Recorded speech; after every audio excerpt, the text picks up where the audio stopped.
Allí en la pantalla tienen el título de la meditación de esta mañana. Si ustedes prestaron atención al Salmo 1, uno podría poner varios títulos. Podríamos haberlo llamado también dos individuos, dos caminos, dos destinos. Pero básicamente, este Salmo primero introduce el tema que va a tratar todo el libro de los Salmos, y es, ¿quién es la persona feliz? ¿Quién es la persona, como dice allí el Salmo, bienaventurada?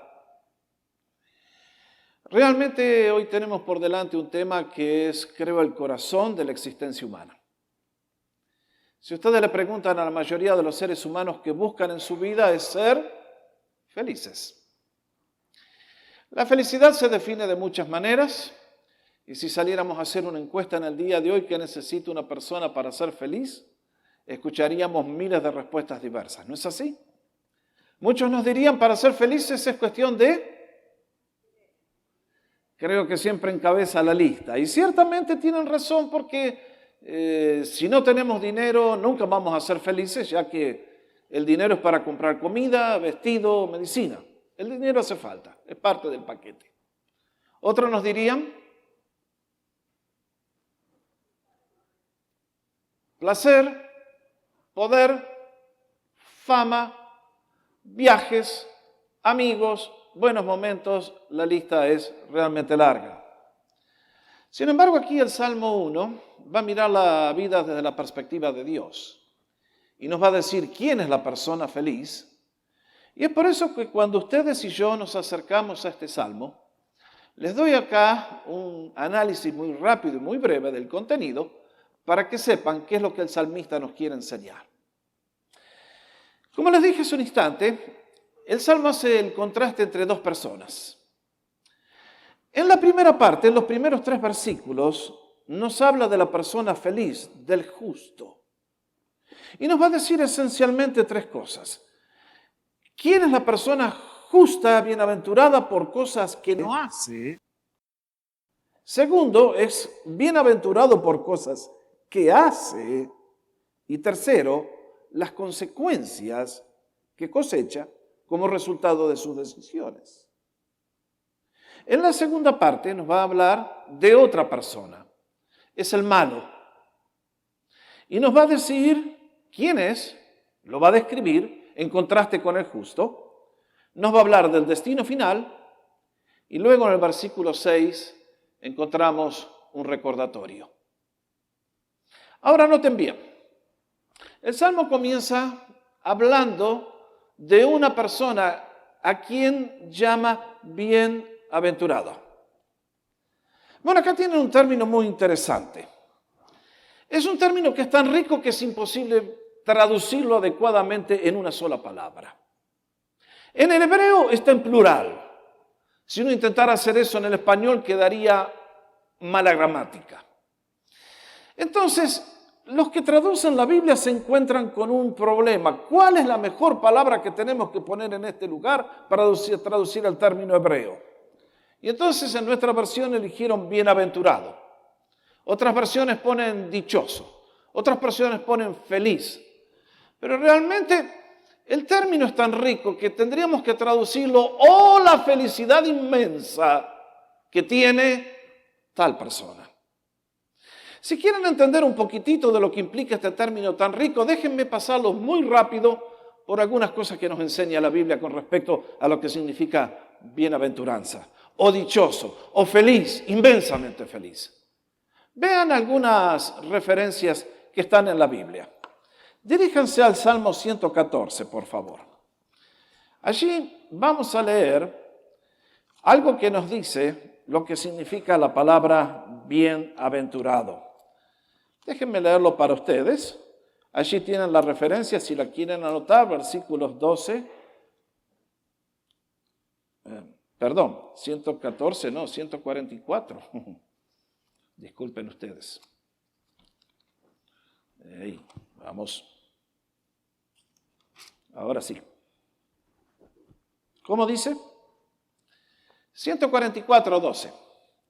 Sean nuestros hijos como plantas crecidas en su juventud, nuestras hijas como esquinas labradas en las de un palacio, nuestros graneros llenos, provistos de toda suerte de grano, nuestros ganados que se multipliquen a millares y decenas de millares a nuestros campos. Nuestros bueyes estén fuertes para el trabajo, este era el arado de aquel entonces, el tractor, que no tengamos que salir a buscar comida por medios violentos, ni que nadie nos venga a robar, ni que haya grito de alarma en nuestras plazas. Más bien, otra vez la palabra feliz, dichoso el pueblo que tiene esto. Bienaventurado, ¿quién? El pueblo que conoce al Señor. Realmente, la primera referencia de este término es plenitud de vida, prosperidad, sanidad, salud, bendición. Retrocedan un libro. Vayan al libro anterior a los Salmos, que se llama Job. Y allí en el capítulo 5 vamos a leer otra referencia que nos da una indicación de la riqueza de este término. Versículo 17, Job 5, 17. El hombre sabio, hablando en medio de la prueba que está pasando, dice, he aquí otra vez el término que estamos analizando. El hombre a quien Dios castiga. Opa, ¿cómo? Oh, my goodness. Por tanto, no desprecies la corrección del Todopoderoso, porque Él es quien hace la llaga y Él la vendará. Él hiere y sus manos curan. En 6 tribulaciones te librará y en la 7ª no te tocará el mal. El hombre sabio sigue escribiendo, pero lo que nos quiere recordar es que el escritor de Job nos señala hacia una realidad futura. Y es que de tanto en tanto a ustedes y a mí nos toca pasar por momentos difíciles y sin embargo, Dios es el que utiliza tantas veces el sufrimiento para traernos a un nivel nuevo de comprensión de su grandeza y bendiciones que no podíamos creer que fuesen posibles. Y hay una tercera referencia que les quiero llevar, es el Salmo 112, versículo 1. Allí nos recuerda que tiene una dimensión presente todo esto que estamos hablando. Que nuestro Dios no es Dios solamente el Dios de la eternidad, sino también es el Dios del tiempo y de la hora y del right now. Y entonces nos va a decir, bienaventurado el hombre que teme al Señor y en sus mandamientos se deleita en gran manera. Cuando uno combina todos estos factores, se da cuenta que cuando los escritores bíblicos utilizaban este término, nos estaban queriendo dar a entender a una persona próspera, bendecida, cuyos planes progresan, cuyas metas se alcanzan, que tiene felicidad continua, aun cuando por momentos es sacudido por tormentas severas. Y lógicamente, que la clave de todo eso está en el conocimiento de Dios. Pero volvamos al Salmo 1, por favor. En este versículo 1, el salmista nos quiere enseñar quién es el hombre bienaventurado y nos va a decir 3 cosas que no hace. En primer lugar, nos dice que el hombre bienaventurado, la mujer bienaventurada, es alguien que no anduvo en el consejo de los malos. Marque esa frase. Porque esta y las 2 próximas nos van a indicar un camino descendente. Nos van a indicar el camino que comienza a llevarnos rumbo a un destino que nadie quisiera. En primer lugar, nos dice, bienaventurado el hombre y la mujer que no estuvo en el consejo de los malos. Noten bien que lo primero que comienza en la conducta humana y el resultado que tenemos después, empieza todo aquí, entre estos 2 paréntesis. Mis hermanos queridos, la primera línea de defensa contra el mal es nuestra mente. La primera línea para tener una vida productiva a los ojos de Dios es nuestro modo de pensar. Ustedes y yo continuamente estamos siendo formados, moldeados en nuestra mente por la educación en casa, La educación de la televisión, la educación de la escuela, la educación de los amigos que se juntan a hablar y nos van dando sus opiniones y nosotros las escuchamos y decimos, ah, sí, asá, ah, ok, de acuerdo. Y como ustedes saben bien, lo he dicho tantas veces, nosotros los hispanos tenemos un peligro inmenso porque habiéndonos formado en Latinoamérica, donde no hemos tenido la Biblia, estamos propensos a creer millones de cosas que no tienen ningún fundamento en la palabra de Dios y por lo tanto, lo que estaba describiendo hace un minuto Ángeles con respecto al machismo, es el resultado de una cultura que no conoce a Dios. Y donde se piensa que si un hombre cuida a las niñas como luego vio, tantas veces se ha asociado con debilidad o quién sabe cuántas cosas negativas. ¿Todo por qué? Porque no conocemos la palabra de Dios. Ahora, mis hermanos, el consejo de los malos no tiene que ser necesariamente ir a escuchar a un consejero malo. Muchas veces el consejo malo nos llega de la gente más cercana y de las que menos esperaríamos que nos van a indicar un camino a la destrucción. Por ejemplo, los años que servimos en Vancouver, la comunidad hispana era muy chiquitita. Se empezó a formar en la década del 80 cuando vino toda la gente de Centroamérica huyendo de los conflictos armados horrendos que hubo en esa década en nuestro continente. Y en la comunidad hispana había solamente 3 médicos que hablaban español en toda la ciudad. Un día viene una familia y me dice, pastor, estamos recién llegados, una hermosa familia, creyentes en Cristo, 3 hijos adolescentes, jóvenes. Y me dice, pastor, ¿conoce algún médico que hable español? Le digo, mire, acá en la ciudad hay 3, son este y este. Yo no son mis médicos, por favor, yo no los conozco personalmente, nunca he estado con ellos, pero creo que de acuerdo a donde ustedes me dicen que están viviendo, el más cercano es el doctor fulano de tal, vayan y hablen con él. Al domingo siguiente me los encuentro en la iglesia y me dicen, pastor, ¿usted sabe a quién nos recomendó? Hermanos, yo les dije, no lo conozco al hombre, es médico, ustedes me preguntaron por un médico. ¿Qué pasó? Dice, bueno, dice, muy simple. Lo primero que nos dijo, dice, es, señora y señor, ustedes si quieren tener triunfo en Canadá, usted, señora, se tiene que separar de este viejo y buscarse un boyfriend canadiense.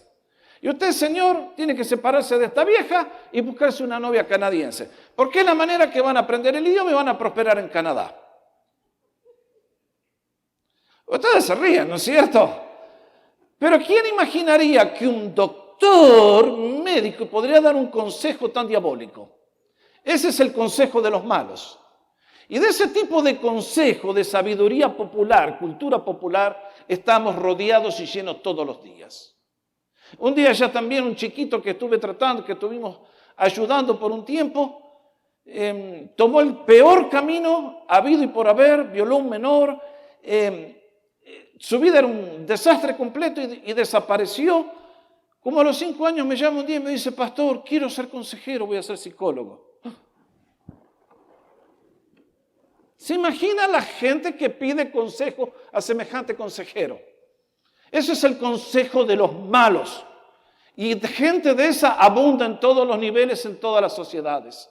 Y están a nuestro alrededor, es el consejero que su hijo tiene en la escuela tal vez, es su amigo que tiene en la casa, es su esposo, es su esposa. Ustedes saben, el camino a la destrucción comienza con los consejos que escuchamos. Pero segundo nos dice el salmista, ni estuvo en camino de pecadores. Ahora, lo que es un pensamiento se transforma en acción, se transforma en un camino descendente que empezamos a transitar y cada vez en forma más acelerada. Lo que se comienza a creer, se comienza a practicar. Y el tercer peldaño descendiente nos dice, ni en la silla de los burladores se ha sentado. ¿Quién es?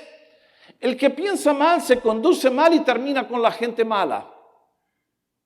Con la gente que se ríe de Dios, con la gente que se burla de las cosas que llevan a la vida eterna y a la salvación y a la verdadera felicidad.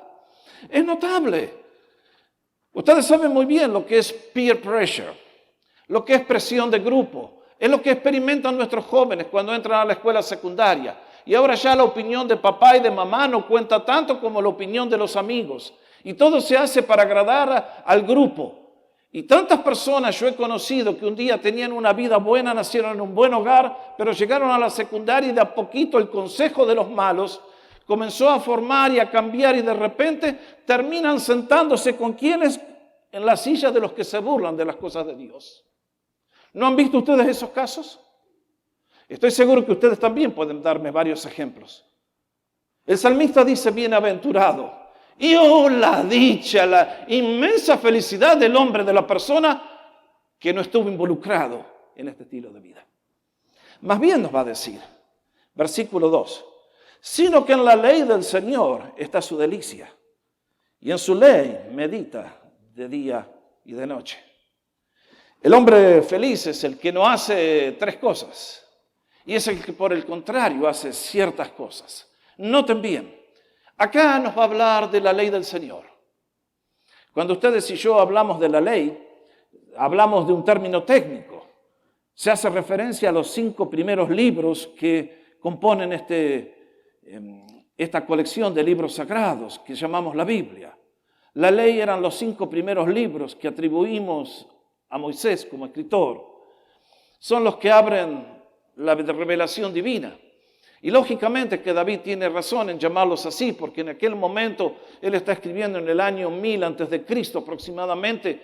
Dudo que se hayan escrito hasta ese entonces Deuteronomio, tal vez, Josué estaría escrito y tal vez Jueces, maybe, porque si Samuel fue el que escribió los libros que siguen, posiblemente David tenía una biblioteca muy chiquita comparada a la nuestra que tenemos el libro completo. Y posiblemente en particular lo único que David podía tener acceso tal vez era el libro de Deuteronomio.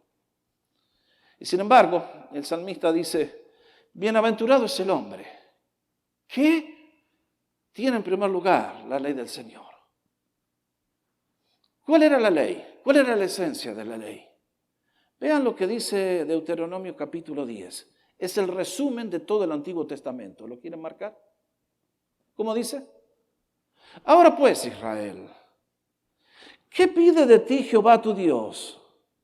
Sino que temas al Señor tu Dios, que andes en todos sus caminos, que ames y sirvas a Jehová tu Dios con todo tu corazón y con toda tu alma, que guardes los mandamientos del Señor y sus estatutos que yo te prescribo hoy para que tengas, ¿qué? Prosperidad. Wow. Qué linda manera de vivir. Esto es exactamente lo mismo que el Señor nos enseñó años más tarde, diciendo que era el gran mandamiento, que toda la ley, que todo este libro bendito, el Antiguo Testamento, se resume en un solo mandamiento. ¿Cuáles son? Amarás al Señor Jehová, tu Dios, con todo tu corazón y a tu prójimo como a ti mismo. El corazón de la ley del Señor es el amor a Dios. Y noten bien, que es amor en acción, es amor en servicio, es amor en una conducta que refleja al Salvador que tenemos dentro de nuestra vida. Y es por eso que nos dice 2 cosas que hace el hombre bienaventurado. Nos dice en primer lugar que en la ley del Señor está su delicia. Ustedes entienden ese término, ¿correcto? Si yo les digo, querido, toma la sopa a un niño, maybe, tal vez le gusta. Pero si le digo, querido, acá tenés el postre, ustedes saben de lo que estamos hablando. Si yo le digo, hey, ¿quieres comer hígado a la plancha? Es bueno y es nutritivo. Pero si yo les digo, vení que te llevo una bakery de las buenas, francesa. Ay, cuántas cosas ricas que hay, ¿no es cierto? No nos alcanzan los ojos y el bolsillo para comprar todo lo que nos gusta. Bueno, ustedes saben, esa es la delicia. Para el hombre que ha gustado la bondad de Dios, para el hombre que conoce a Dios, la palabra de Dios es su delicia. La lee de día, la medita de noche. La va masticando cuando va caminando, cuando va manejando, en todo momento. La hace el fundamento de su vida, la hace la guía de sus decisiones. Sabe que la palabra de Dios es para conocer a Dios y la grandeza, y que Dios es un Dios que no está solamente interesado en la creación del universo, sino tiene sus ojos puestos en mí. Me conoce, me guía, me protege, todo lo que ha hecho es para mi bendición. Por lo tanto, a través de este libro bendito es que yo escucho la voz del Señor, hablando a mi corazón, revelándose a mi ser, para decirme, aquí estoy. Soy tu creador y soy tu formador, soy tu protector, soy tu proveedor, soy tu Señor, soy tu Salvador, soy todo. Cuando el Señor nos toca inmediatamente hay un cambio de actitud y comenzamos a ver cosas que no veíamos y a sentir cosas que no pensábamos que eran posibles. Y encontramos que este libro bendito es el alimento de nuestra alma. Al creyente no le tienen que decir, usted lea la Biblia. El que ha nacido de nuevo, el Espíritu se lo enseña y lee solo. Y es una delicia. Además nos dice que en su ley medita en forma continua. Y en su ley medita de día y de noche. Bueno, ¿qué quiere decir esto? Que medita en forma continua. No como un político que tuvimos allá en Argentina. En la campaña le preguntaron, señor, ¿usted qué piensa del erario? Eso es el gasto público. Y el tipo entendió el horario. Y dijo, bueno, nosotros ahora vamos a trabajar las 24 horas del día y las noches también. Bueno, ahí tienen un hombre un poquito brutito, ¿no es cierto? El hombre que conoce al Señor, lee la Biblia y se medita en ella en forma continua. No es solamente algo que hace el domingo cuando viene a la iglesia y el pastor abre la Biblia grandota, esta que tengo aquí, y entonces escucha, sino que la lee todos los días, la medita. Y acuérdense que la palabra meditar es un término que quiere decir reconsiderar lo que ha leído, pensar otra vez, analizar las implicaciones que tiene para mi vida. Por lo tanto, es algo que es una actividad que nos trae alimento al alma cuando lo hacemos. Pero sigue adelante. A diferencia del hombre que no conoce a Dios y que ignora a Dios y hace el camino descendente, el justo, el bienaventurado, está fundamentado en la palabra de Dios. ¿Y cuáles son las consecuencias que cosecha? Vean el versículo 3. Primero, será como árbol plantado junto a corrientes de agua. Años atrás, cuando vivíamos en Texas, toda esa parte del mundo creo que Dios no la creó, honestamente. Es horrible. Es un desierto árido, muy árido. Y allá por el año 2002 nos vinimos a conocer esta parte del mundo con la familia y manejábamos todo a lo largo del freeway número 10 hasta llegar allá a la zona del Paso. Y si ustedes recorren ese camino, van a notar que el freeway bordea casi la frontera donde está el Río Grande, como se llama de este lado, y el Río Bravo del otro. Y ustedes van a ver una cosa que es increíble, porque alrededor de ustedes pueden comprar terrenos, acres por millones, estoy seguro que por 2 centavos. ¿Por qué? Es tierra roja, piedra pura, no vale nada esa tierra. Pero a lo largo del freeway está el río. Y da la vuelta por el Paso, sube hacia Albuquerque y sube hasta el punto allá en las montañas de Colorado. Y si ustedes miran el paisaje es imposible perder lo que el salmista está diciendo. A ambos lados del río hay una franja de aproximadamente 1 kilómetro de cada orilla. Y a los 2 lados todo es verde. Allí hay árboles cargados de frutos, allí hay sembradíos, allí hay alimento. ¿Por qué? Porque hay agua, hay vida por lo tanto. Y lo que dice el salmista es esto, que la persona que tiene a Dios es semejante a un árbol escogido, plantado, no un árbol silvestre, sino que ha sido colocado en un lugar de privilegio y de beneficio. Y es por eso que entonces, no importa que alrededor haya un desierto impresionante, el árbol, como sus raíces están nutridas adecuadamente, produce ¿qué cosas? Nos dice, será como árbol plantado junto a las corrientes de agua, que da su fruto en su tiempo y su hoja no cae. Y es lo que leímos anteriormente. Ustedes notan una persona que conoce a Dios, que teme a Dios, que se deleita en su ley, que se deleita en obedecerle, en servirle, en agradarle. Créanme, mis hermanos, que el creyente siempre tiene viento a favor. Por momentos tendrá que pasar horas de oscuridad, por momentos habrá niebla densa. Pero donde está el Señor bendiciendo, no hay mano que pueda detener la bendición del Señor. Y por eso dice, y todo lo que hace prosperará. Mis hermanos, ¿cuánta gente emprende un negocio y fracasa? Y emprende otra cosa y fracasa. Usted ponga su negocio siempre en las manos del Señor. Y yo comprendo que muchas veces el Señor hace cosas un poquito extrañas. Hay alguna excepción a la regla siempre. Pero yo he visto que siempre el Señor, luego de probarnos, tal como lo hizo con el pueblo judío en la marcha de Egipto a Israel, nos va a probar y después nos va a sacar a la abundancia. El Señor es fiel. El Señor está preocupado en ustedes en todas las dimensiones de su vida. El Señor no es mezquino ni malo. Muchas veces nos tiene que formar de un modo doloroso. Vean la historia del pueblo judío en el desierto y por momentos tuvieron que pasar horas de no hay agua, no hay comida. Y el Señor les dijo, bueno, ok, empiecen a orar, muchachos.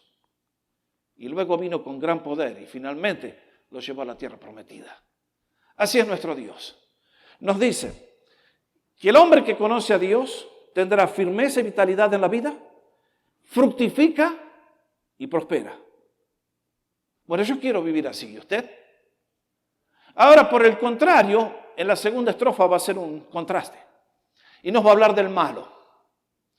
Y va a decirnos algunas cosas con respecto a esta persona. Noten bien. Cuando la Biblia habla del malo, el evil one, como diríamos en inglés, no está hablando necesariamente de una persona que es un médico que ordena una operación que no hace falta para cobrar seguro. Ni del dentista que porque tiene seguro te encuentra 4.000 caries para operarte, ¿no es cierto? O del criminal que está esperando la inyección letal, o del ladrón, o de tantas cosas. Miren, cuando la Biblia habla del malo, habla del individuo que puede ser moralmente correcto, puede estar en un cargo político exaltadísimo, puede tener muchas cosas buenas, pero que básicamente en su vida no tiene en cuenta a Dios. Y entonces nos va a decir básicamente, lo que nos enseña la Biblia es esto, que básicamente la persona mala es alguien que vive por 3 razones, por 3 motivaciones. Primero yo, lo que quiero lo quiero ahora. Y tercero, no hay consecuencias. Esa es la persona mala. Es la persona que dice, primero yo en todo. Yo soy el dueño del universo, el dueño de mi vida, yo tengo todo, yo soy el dueño de todo, hago lo que quiero, voy a donde quiero. A mí nadie me dice nada, ¿eh? Perfecto. Ahí comienza el camino del malo. Segundo, quiero lo que quiero ahora, yo no tengo tiempo para esperar. ¿Cuántos jóvenes por ese punto comienzan a destruir su vida? No pueden esperar invertir en los estudios para tener una cosecha abundante. No, quiero ahora lo que quiero ahora, que quiero mi carrito y ahí ando como un chanchito comiendo en el chiquero. Y después, cuando todos los demás han prosperado, él tiene que salir a estudiar y ahora ya no puede. Porque ahora tiene 4 hijos y todo lo demás. Ustedes lo saben. Tercero, en esta vida no hay consecuencias. Lógico, vivo como quiero, Dios no existe, Dios no me mira, nunca voy a pagar por los platos rotos, nunca voy a cosechar mis desvaríos, puedo hacer decisiones y nunca voy a pagar las consecuencias. Tremendo error. La Biblia dice que la ley fundamental es Dios no puede ser burlado. Todo lo que el hombre sembrare, eso mismo volverá a cosechar. Y entonces, mientras al justo se lo compara con un árbol plantado que produce fruto y prospera, al malo se lo compara con ¿qué? Versículo 4, que son como el tamo que arrebata el viento. ¿Qué es el tamo? Creo que la mayoría que estamos acá no hemos nacido en el campo, ¿no? Pero en aquellos años, ustedes saben muy bien, que cuando el granjero plantaba trigo, subían las espigas, luego había que cortarlo, y el trigo viene envuelto en una pelucita que llamamos el tamo. Y si el granjero quería separar el grano del trigo, el grano de trigo de la pajita del tamo, ¿qué hacía? Tomaba la pala y ¡bum! Para arriba iba el grano y el viento se llevaba el tamo y caía el grano limpito, que era lo que se utilizaba para hacer básicamente el pan. Y lo que nos dice es esto. Mientras el justo tiene una vida fundamentada, raizada, bendecida y próspera, el tamo es algo sin valor que es arrebatado por el viento. Y si ustedes conocen algo de la vida del campo, saben que el tamo es una molestia. Se pega en la ropa, se te pega en el pelo, se te mete en los ojos, te pincha. Y así se lo compara al hombre y a la mujer que viven sin Dios. Son algo worthless, sin valor, indignos, no tienen nada. Y nos dice que son algo que Dios tolera. Y nos dice más, las consecuencias que pagan son realmente serias. En el día de hoy, hay muchos que se jactan de decir, bueno, yo no creo en Dios, yo no voy a la iglesia, a mí qué me importa, yo creo que la vida es para ir al golf course, para ir allá, para estar acá. En el día de decir, el otro día me llamó una de las chicas de la iglesia, nos contó que tardó ¿cuántas horas para llegar a Las Vegas? Este fin de semana, 8 horas, 7 horas. Ahí están, viva la vida en abundancia. Me imagino lo que debe ser Las Vegas este fin de semana. Muy bien. Oigan, yo no tengo nada contra Las Vegas y tener vacaciones, eso es una cosa. Pero noten bien, por tanto, no se levantarán los malos en el juicio. En el día de hoy tenemos malos en las cátedras, en las universidades que se levantan para decir, científicamente Dios no existe. El universo declara que no hay Dios. La teoría de la evolución, va a llegar un día cuando la presencia del Creador del universo todos tendremos que comparecer. Y ese día no va a haber profesor de Harvard, sea quien sea, que se va a parar a decirle a Dios. Ese día en vergüenza vamos a tener que recibir la sentencia. No se levantarán los pecadores en el día del juicio, ni los pecadores en la congregación de los justos. Mis hermanos, toda iglesia en el día de hoy es una mezcla de trigo y cizaña, de oro y de escoria, de cosas reales y de cosas. Y el Señor nos enseñó que de ninguna manera podemos intentar hacer una separación. Por el contrario, juntos tenemos que caminar, a todos tenemos que abrazar, a todos respetamos, a todos le indicamos el camino de la vida eterna, pero después Dios nos enseñó que va a llegar el día cuando va a llamar a los ángeles y ellos sí que saben quién es quién y quién pertenece y quién no pertenece. Y entonces el Señor habló del fin de la cizaña. Búsquenlo en Mateo capítulo 13. Y en el último versículo tenemos un doble recordatorio, versículo 6. Un recordatorio primero para los justos, un recordatorio para los malos. Y vean ustedes, nos dice, porque el Señor conoce el camino de los justos. Esto es una palabra de aliento para el que tiene una fe viviente en Cristo Jesús. Nos recuerda a ustedes y a mí que el Señor conoce hoy y siempre, en forma continua. No dice conoció o conocerá. No, tiempo presente continuo. Dios te conoce desde antes que nacieras, te conoce hoy, te conoce mañana, te conoce siempre. Muchas veces el enemigo viene con sus ataques y nos dice, pero Dios te conoce a vos. Si Dios te conociera no te dejaría pasar por estas cosas. La respuesta que viene del Salmo primero es, Dios conoce nuestro camino, queridos. Sabe dónde estamos y por lo tanto somos invencibles. No hay prueba en la vida que nos pueda separar del amor de Dios. Todas las cosas sobran para bien y en las manos de Dios no tenemos nada que temer. Nuestro destino está sellado. Lo decidió Cristo en la cruz por ustedes y por mí.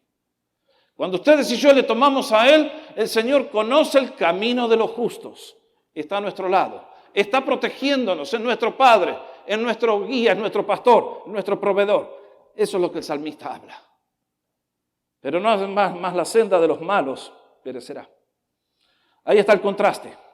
Para el que dice no hay consecuencias, para el que dice da todo lo mismo, el salmista nos dice, posiblemente adelantándose a las palabras que el Señor pronunciaría siglos más tarde, hay dos caminos.